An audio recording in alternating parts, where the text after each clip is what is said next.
সময়ের সঙ্গে মাথাচাড়া দিয়ে উঠছে জামিনে মুক্তি পাওয়া শীর্ষ সন্ত্রাসীদের দাপট। রাজধানীসহ সারা দেশে অস্থিরতা ছড়াচ্ছেন তারা। সম্প্রতি কিছু ঘটনার পর বড় প্রশ্ন হয়ে দাঁড়িয়েছে কতটা যৌক্তিক ছিল এসব সন্ত্রাসীকে জামিনে মুক্তি দেয়া।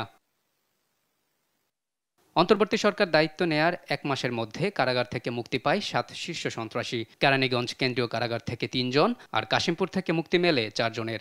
এদের মধ্যে সুইডেন আসলাম, কিলার আব্বাস, ফ্রিডম রাসু ও পিচ্ছি হেলাল অন্যতম। সম্প্রতি রাজধানীতে হত্যার ঘটনা বেড়ে যাওয়ার সঙ্গে কারামুক্ত সন্ত্রাসীদের যোগসূত্র দেখছেন বিভিন্ন মহল, যার অন্যতম এলিফ্যান্ট রোডে ব্যবসায়ীকে কুপিয়ে জখমের ঘটনা। ভয়াবহ সেই ঘটনার আসামি ছিনিয়ে নিতে থানা ঘেরাও করে সন্ত্রাসীরা। গোয়েন্দাদের ধারণা, এই ঘটনার নেপথ্যে কলকাঠি নেড়েছেন জামিনে মুক্তি পাওয়া শীর্ষ সন্ত্রাসী ইমন। এ ঘটনার দুদিনের মাথায় মিরপুরে প্রকাশ্যে কোপানো হয় একজনকে, যার পেছনে পিচ্ছি হেলালের জড়িত থাকার প্রমাণ পেয়েছে আইনশৃঙ্খলা বাহিনী। এমন সব ঘটনার পরও পুলিশ বলছে নজরদারিতে আছেন শীর্ষ সন্ত্রাসীরা।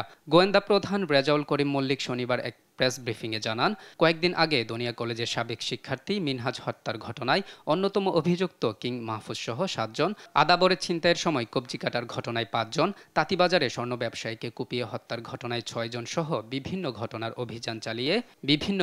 অভিযান চালিয়ে গ্রেপ্তার করা হয়েছে অপরাধীদের। 24 ঘন্টায় ঢাকা মহানগর গোয়েন্দা পুলিশ কর্তৃক বিভিন্ন জায়গায় অভিযান পরিচালনা করে চাঞ্চল্যকর হত্যা মামলার আসামি গ্রেপ্তার, আদাবর ছিনতাইকারী কর্তৃক কবজি বিচ্ছিন্নকরণের ঘটনার আসামি গ্রেপ্তার, ছিনতাই কাজে ব্যবহৃত সুইচ গিয়ার সহ ছিনতাইকারী গ্রেপ্তার ও লুণ্ঠিত স্বর্ণসহ আসামি গ্রেপ্তার করতে ডিবি সক্ষম হয়েছে। গ্রুপের প্রধান কিং মাহফুজ এবং এজাহারভুক্ত 1 নম্বর আসামি কিং মাহফুজ ওরফে মাহফুজ সরকার, এজাহারভুক্ত 2 নম্বর আসামি মোহাম্মদ জাহিদুল ইসলাম ভুইয়া শাওন সহ মোট 5 জনকে গ্রেপ্তার করতে সক্ষম হয়। আইন শৃঙ্খলা পরিস্থিতি স্বাভাবিক করতে পুলিশকে কঠোর হওয়ার পাশাপাশি সন্ত্রাসীদের জামিনের বিষয়ে আরও কঠোর হওয়ার তাগিদ অপরাধ বিশেষজ্ঞদের। মোহাম্মদ আলাউদ্দিন, নিউজ ডেস্ক, দেশ টিভি।